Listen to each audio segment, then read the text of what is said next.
So, for our lesson 2 short summary sa EMT5 Digital Avionics Numbering System, ito yung ating short summary. So, unang tanong is bakit may iba't ibang numbering system tayong ginagamit? Sa atin bilang human is gumagamit tayo ng decimal or yung mga whole number para mas madali. 1, 2, 3, 4, 5, 6, 7, 8, 9, 10. Yan yung mga ginagamit natin.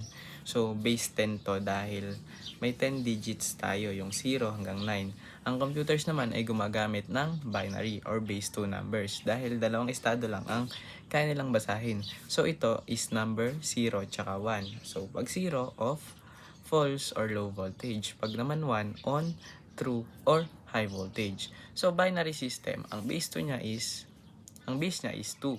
So, ito ang pangunahing language ng aircraft computers. So, sa data units, ang bit is 1 binary digit. Ang nibble is 4 bits. Ang byte is 8 bits. Ang word naman is 32 bits.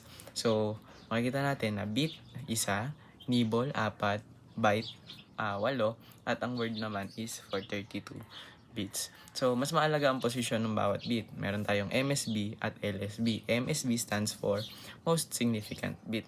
Ibig sabihin, pinakamalaking value. Ang LSB naman is Least Significant Bit. Pinakamaliit na value. Meron din tayong binary addition. Meron tayong basic rule. So, 0 plus 0 equals 0. 1 plus 0 is equals to 1. 1 plus 1 is 10. Carry 1. At 1 plus 1 plus 1 is 1. Carry 1. So, ito ang paraan ng computers para mag-compute ng data. So, meron din tayong octal. Base sa octal, oct means 8. So, ang base nito is 8. Digits nito is 0 to 7. 1 octal digit is equals to 3 binary bits. Ang application nito is ginagamit sa pagbabasa ng ARINC 429 labels. So, meron din tayong hexadecimals. From hexa means 6 and hex sa, so 16 siya, base 16. Ang digits is 0 to 9 at A to F. So, A is equals to 10, B is equals to 11, C is to 12, and so on so forth, hanggang F, 15. So, 1 hex digit is equals to 4 binary digit or 1 nibble.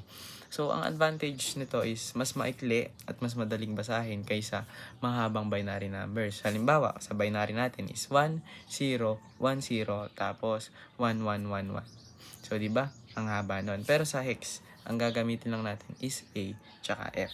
So, sa aviation application naman, kapag nagto-troubleshoot ng aircraft gamit ang byte o CMC, hexadecimal ang karaniwang format ng fault codes at memory addresses.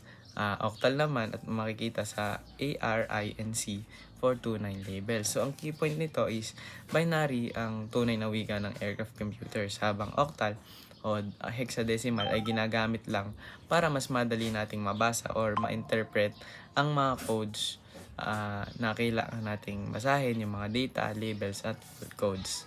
So, thank you for watching and listening.